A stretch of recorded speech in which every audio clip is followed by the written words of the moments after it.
everyone, it's Hailey and Merry Christmas, Happy Bookmas Day 25. Today I'm going to be doing a massive Christmas unboxing haul.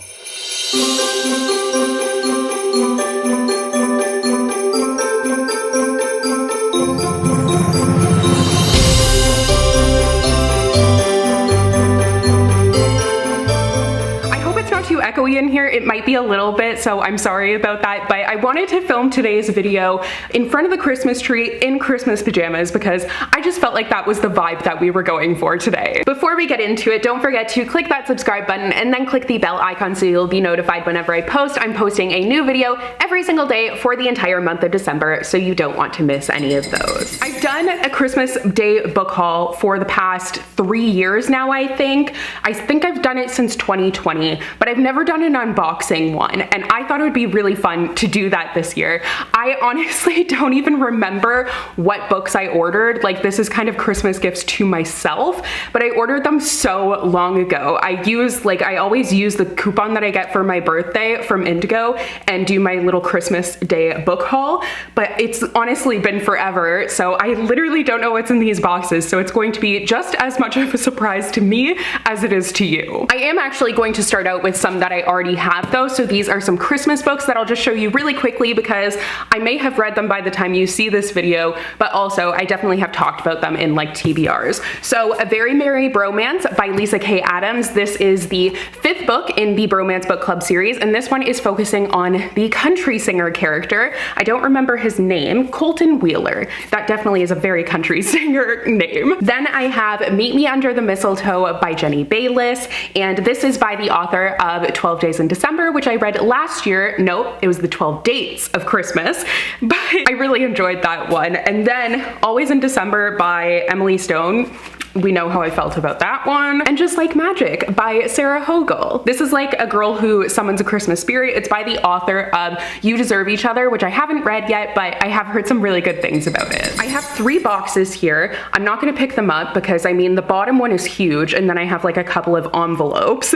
It never occurred to me, like when I did my thumbnail, I picked them all up. So I'm feeling very heated right now and glad I went with my short sleeve Christmas pajamas, but it never occurred to me until like recently. Someone was like, why don't you just empty the boxes when you do an unboxing haul thumbnail? And that literally never occurred to me. I used to just hold like the full boxes, and I just did still because I was too lazy. And the thing is, if I take the thumbnail after, I'm gonna forget because I always do it first. But let's just dive right in. I actually don't need the knife yet. First, I have a little envelope here, and we shall see what I got myself. It's so nice when Santa comes and brings you things, but actually it's not that nice because you have to pay for it. The Seed Keeper by Diane Wilson. This is a beautifully told story of reawakening. The Seed Keeper follows a Dakota family struggle to preserve their way of life and one woman's search for belonging and community. That sounds very good. Ooh, it's also set in winter on a snowy winter's day. I'm like choking because these envelopes are recycled, but they always let little particles of stuff in the air, so bleh. This has such a stunning cover, and I remember being very intrigued by it, so that's why I decided to finally pick it up, and hopefully I'll be able to read it soon. Okay, now we have a little bit of a bigger envelope here, so this one probably has a couple of books before we get to the very big box. Can I do this in a way where I don't drop them, but I show you guys first?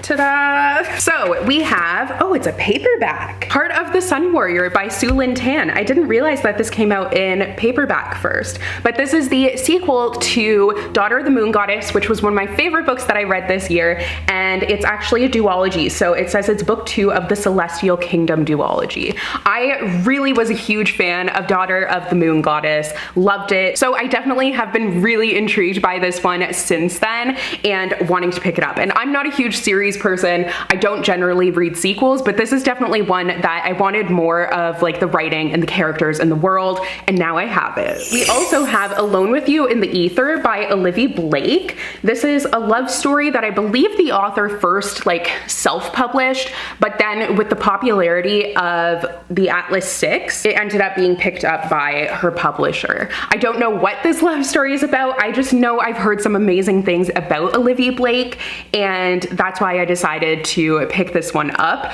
But now I have seen, like, since doing my Your Worst Books of the Year video, I didn't realize that the Atlas 6, like, actually quite a few people didn't like it. So now I'm kind of skeptical, but we'll see. Speaking of, actually, I also have here The Atlas Paradox by Olivia Blake. This is the second book for the Atlas 6, so I'm really hoping that I like it, considering the fact that I have the sequel. It's just so gold and shiny, like I could not resist that. Gold foil is like my absolute weakness. But the Atlas 6 is like a dark academia story, so we'll see. Okay, and now we need to get to the big box. So this is going to make an absolute mess. Also, Charlie's on my lap now, which is kind of complicating things. I'm sorry, I'm not trying to be rude. He's like insulted by that, but I'm gonna make it work. Okay, I'm just gonna leave the box on the floor. You saw it in the thumbnail, that's fine. This is like a jam-packed box. I'm so excited. This is like Christmas Day, and it literally is Christmas Day for you, but for me, it is not quite Christmas Day. Let's see what we have in here. I feel like I literally blacked out when I got all of these books. I don't remember anything that I have, but this first one on the top, I definitely can recognize what this is. This is Gleanings, which is Stories from Arc of a Scythe, that series Scythe by Neil Shusterman. I didn't know this was a thing, didn't know it was coming out or anything until I was like shopping around, and then I was like, oh, there's a new like Arc of a Scythe book, and I loved that series so much that I knew I had to pick this one up. I'm not generally one for like short stories or novellas, but like having enjoyed that series so much and wanting more of that like creepy and dark world, I decided to go for this one. So I am so curious. I'm not sure if it's following, no, it's not following the same characters, but it's like different stories, I think throughout the centuries of, oh, there's other authors in here too. Okay, interesting. I thought it was just going to be by him, but it seems that there's stories from multiple authors, except I just see his name at the top. I'm kind of confused now. It does say that there's collaborators. One has his last name, I don't know who she is, but the other one I know is his son because he wrote another book with him. And then David Yoon I recognize. The other people I don't recognize, but it just says that in Gleanings, we'll get a glimpse into just how expansive, terrifying, and thrilling the world that began with the Prince Honor winning Scythe truly is. So I guess we'll see. Also, Charlie got off of my lap so I can show you just how massive this is. All right, next we have How to Excavate a Heart by Jake Maya Arlo. If there's a book with a corgi on the cover, like, or a dog in general on the cover, I need to go for it. Look at him. Look how happy he is. I love that so much. This is actually a Christmassy book, so you might actually see some of these before you, like, this might not be your first encounter with some of these Christmassy books because I'm going to be like trying to read them obviously before Christmas. Definitely giving me major. I think it's Act Your Age Eve Brown, the Brown Sister trilogy book about the youngest sister that starts with her like hitting the love interest with her car. Hilarious. But this is a sapphic romance, and it is they are snowed in together on Christmas Eve story. That sounds adorable.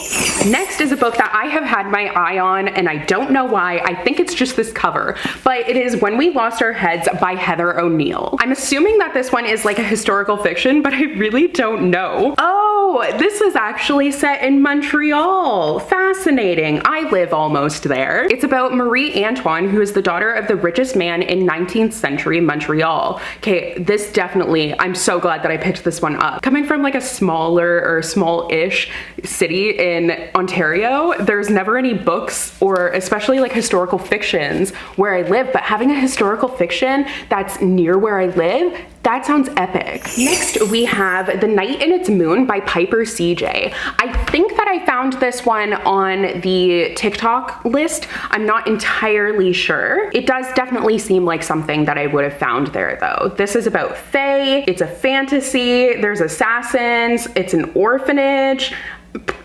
There's a lot happening here. I don't know why I just went twice, but here we are. Next we have Kingdom of the Feared by Carrie Maniscalco. I read Kingdom of the Wicked, and then I read the next one, Kingdom of the Cursed. Sorry, I was trying to think of the title earlier this past November, and I enjoyed the series a lot. It has turned into a new adult series, but I am continuing with it. Like, I think people think that I'm like absolutely adverse to smut, but I'm not. It's just when I wasn't expecting it because it was originally a YA series, I was like, oh, but it doesn't mean that I didn't like it. Like, I did still enjoy that book. So this one, from my understanding, also still has a lot of smut in it. It's a story that is set in like historical Italy, and it's dealing with the wraths and all this like devilish stuff. Definitely perfect for around fall, but I mean, you can read it any time of year. Next is actually a book that I've been waiting for my copy of because I already read it, and that is There's Something About Mary by Cody Hall. This is the next book by the author of Nick and Noelle's Christmas Playlist, and it's set in like the town called Mistletoe.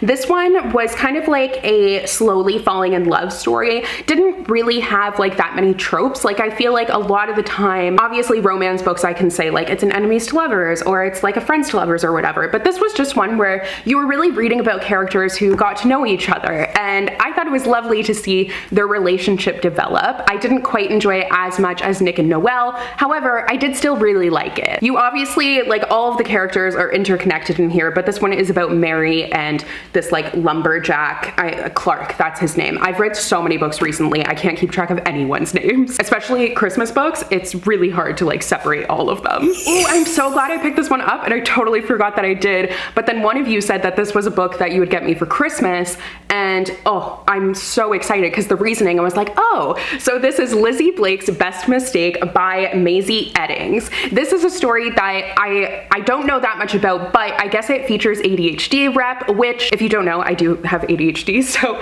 I think it'll be really cool, like, since that is kind of a more recent diagnosis, to read something with a character that I might identify with. And I believe that this is a romance story, obviously. I mean, on the top it says chaotic, messy, and madly in love. It mixes passion and humor to create a luscious love story between two people stumbling through life and learning to open their hearts. So basically, she's kind of like struggling with her ADHD. She doesn't have it under control, and she ends up having like a 2-night stand with this guy who has given up on relationships. Then he's going back to Australia through a series of mishaps and totally platonic single bed sharing, love that trope, and an underground erotic baking scheme.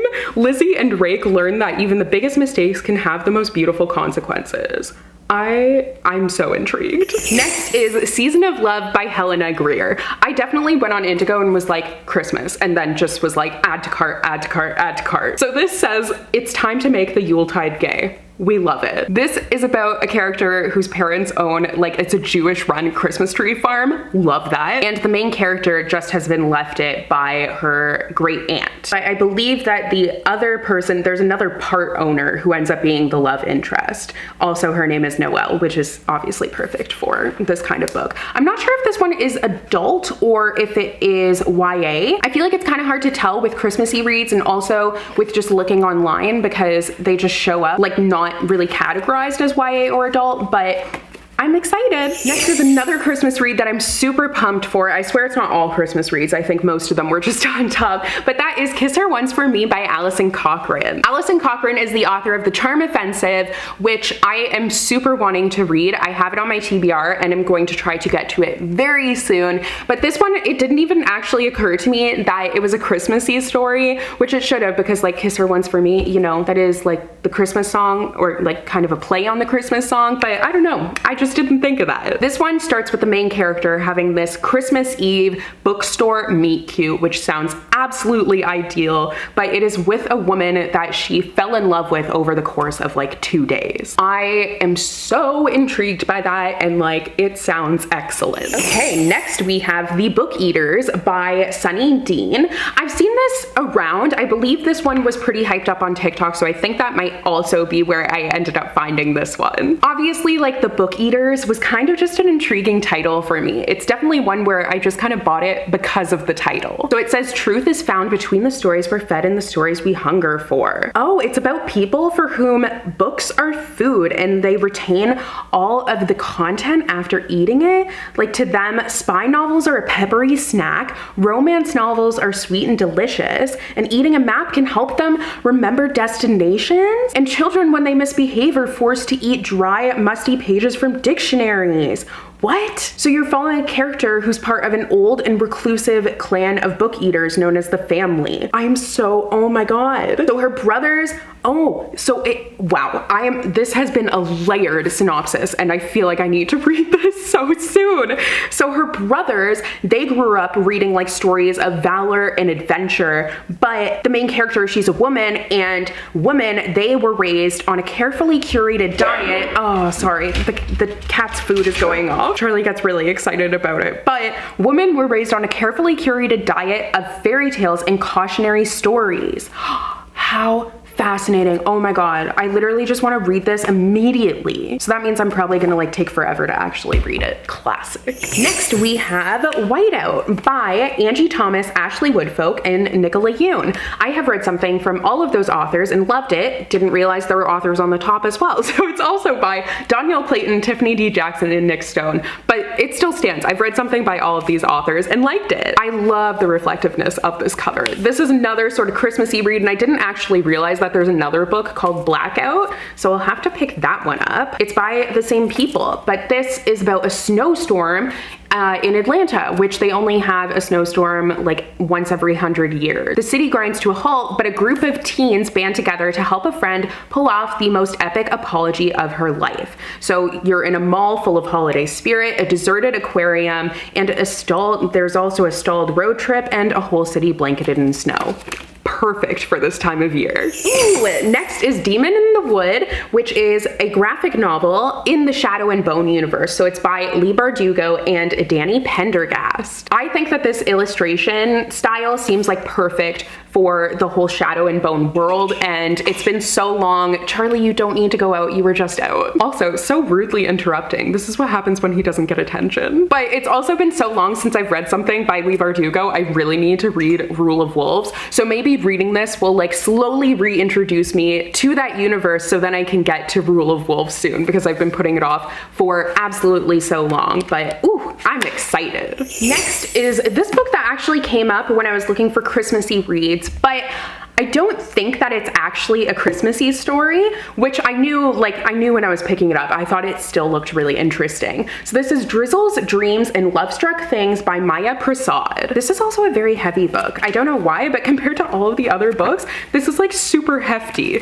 Very strange. I do love like the cover and everything though. It's stunning, but it has like 4 seasonal scenes, so I don't think it's just Christmas. Oh, I remember why I was interested in this one. So it's about 4 sisters, 4 seasons, and 4 flavors of romance. I love that. It is about these Singh sisters who grew up helping their father navigate the busy hustle of the Songbird Inn. It is on the Pacific Northwest in the Drizzly Orcas Island. Ooh, that seems like a lot of fun. I'm not gonna read all of this synopsis because honestly, it is very, very long. Oh, I get it, because it goes over each of the sisters and like their sort of thing. It looks like there's a winter ball, a blizzard. Oh, there's a character who's stuck in a blizzard. Oh, is each one like it's in a different season? Yeah, 4 sisters, 4 season. I get it. Ooh, fun. We are, believe it or not, getting to the end of this box. So next up is The Weight of Blood by Tiffany D. Jackson. So excited to have the latest book by Tiffany D. Jackson because I am such a huge fan. I've only read 2 of her books, but I've been blown away. And I've had Grown on my TBR for a while now and really wanted to read it. This, I think, might be sort of a Carrie thing, like based on this cover, that's what I'm thinking. I'm not usually into thrillers or mysteries, but the way that Tiffany D. Jackson writes them, it's like psychological thrillers. They are so good and I cannot get enough. So super pumped for this. Next is a book that I saw was coming out last year and I was really intrigued by it. I think I included it on my most anticipated, but then I never actually picked it up. But that is Never Ever Getting Back Together by Sophie Gonzalez. There are so many books with like Taylor Swift lyrics as titles. Is this a bad time to say that I don't really listen to Taylor Swift? I don't really listen to music all that much. I don't have a problem with her or anything. I'm just not a huge music person. I really just listen to music at Christmas and also when I'm going to the gym. That's it. But this one, I don't fully remember what the concept is. Okay, when their now famous ex-boyfriend asks them to participate in a teen reality show, 2 18-year-old girls, one bent on revenge, the other open to rekindling romance, get tangled up in an unexpected twist when they fall for each other instead. That sounds so good. I am so excited. Yes. Oh, it's second chance romance, dating show. Oh my God. So I'm just so excited to like read everything that I read the synopsis for lately. It's a problem. All right, the last few books are Christmassy reads, so I have 4 of them here. We have The Holiday Trap by Roan Parrish. This starts out in the main character's main hometown, and she loves her family. They're very tight-knit, but they don't exactly understand what it's like for her growing up as a lesbian living in such a small world. Her family is meddling in things and it goes way too far, so then she ends up actually moving to the heart of New Orleans. So her family meddles and it goes way too far and she's wanting space to figure out who she is, but the story is actually following another character, which I didn't realize that this was like 2 different love stories together, and it's a lesbian one and then a gay one. I love that. So the other part is set in the heart of New Orleans, and it follows a character who learns that his boyfriend has a secret life, including a husband and daughter. So it seems like it's going to be like a holiday retelling. They end up swapping places to try and find like a new world and everything. Oh my god, I love that. Next is The Christmas Clash by Suzanne Park. This cover is so cute. I love all the lights on it. It's set at the mall, which is perfect for a Christmassy read, and you have 2 characters, Chloe and Peter. Chloe's parents run the Korean cafe at the food court, but she also works at Santa's Village as the photo elf, and she can't stand Peter, of course. Peter, on the other hand, his family owns a restaurant, and he runs the North Pole VR booth across from Santa's Village. And he thinks that Chloe looks like Baby Yoda with those elf ears. I love Baby Yoda. Sorry, I love that baby so much. I don't care about kids, but that baby, obsessed. But enemies to lovers, they have to come together to keep the mall from being sold and torn down, and maybe try to get along and save Christmas as well. Ooh, so cute. It's also a rival families deal, which I feel like I've read a lot of books that deal with rival families lately. Next, we have Talk Santa to Me by Linda Urban. Oh god, this one might be a little bit much for me. I hadn't read the synopsis. So the main character's name is Frankincense, but she goes by Francie, and she was born in a stable, which is an indoor-outdoor stable at her family's holiday shop and Santa's school. So she loves Christmas, and it seems like Christmas is her entire life. That's a little on the nose for my taste. Anyways, she has a really bad first kiss. She loses her grandpa. He has died, and he used to be like the best Santa ever. So she's trying to like